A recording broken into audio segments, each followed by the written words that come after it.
2023 সালের শেষ দিকে ব্রাজিল জাতীয় ফুটবল দলের দায়িত্ব নেওয়ার ঘোষণা আসার পর থেকেই উত্তেজনার কেন্দ্রবিন্দুতে ছিল কার্লো আনচেলত্তি।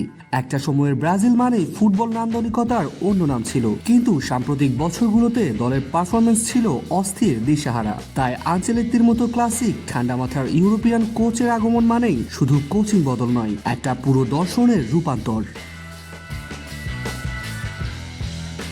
প্রথম ম্যাচে ইকুয়েডরের বিপক্ষে গোলশূন্য ড্র, নতুন দলে পরিচিত সমস্যা, গোলের অভাব।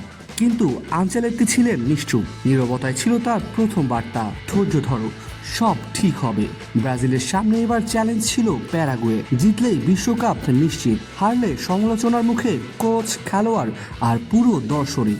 ঘরের মাঠে নেও কুইমিকা অ্যারেনা, গ্যালারিতে হাজারো সমর্থকের গর্জন, আর মাঠে 21 শতকের ব্রাজিল। 73% বল দখল, 11 শটের মধ্যে 4 লক্ষ্যে পরিণত। ব্রাজিল আজ ম্যাচ নিয়ন্ত্রণ করেছিল একদম মাথা উঁচু করে। 44 মিনিটে কুনহার পাসে ভিনিসিয়াস যেন আগুন জ্বেলে দিল। দক্ষিণ আমেরিকার ফুটবলে তার একমাত্র গোলের এক অনবদ্য ফিনিশিং। একবার গোল হলেই মাঠটা যেন আগুনে ঝলসে ওঠে। ব্রাজিলিয়ানরা উৎসব করতে থাকে। বিরতির পরেও আক্রমণ থেমেছিল না। প্যারাগুয়ে যতটা চেষ্টা করলো, ব্রাজিলের আক্রমণ যেন আরো ধারালো হয়ে উঠল। গোলের বেশ কয়েকবার সুযোগ পেয়েও ব্যবধান বাড়াতে না পারলেও সেলেসাও দলটির জয় নিয়ে মাঠ ছাড়তে সক্ষম হলো। আজ ঘরের মাঠে প্যারাগুয়েকে 1-0 গোলে হারিয়েছে সেলেসাওরা।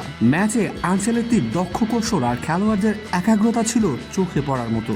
16 ম্যাচে 25 পয়েন্ট নিয়ে তৃতীয় স্থানে বসে ব্রাজিল মাত্র 2টি ম্যাচ হাতে রেখে বিশ্বকাপে টিকিট নিশ্চিত করল দলটি। প্যারাগুয়ে 24 পয়েন্ট নিয়ে ঠিক তার পেছনে। ভেনেজুয়েলার 18 পয়েন্ট, ফলে 2 ম্যাচ হেরে গেলেও ব্রাজিলের বিশ্বকাপ নিশ্চিত হওয়া অনিবার্য। ক্যারিয়ারের শুরুতে ধীরে ধীরে ব্রাজিলকে সামলাচ্ছেন এই ইতালিয়ান কোচ। বিশ্বকাপের বড় ক্রীড়ায় তার অভিজ্ঞতা আজ স্পষ্ট। দলটি যেন নতুন প্রাণ পেয়েছে, কৌশলগুলো নিখুঁত আর খেলোয়াড়দের মনোবলও আকাশ ছোঁয়া।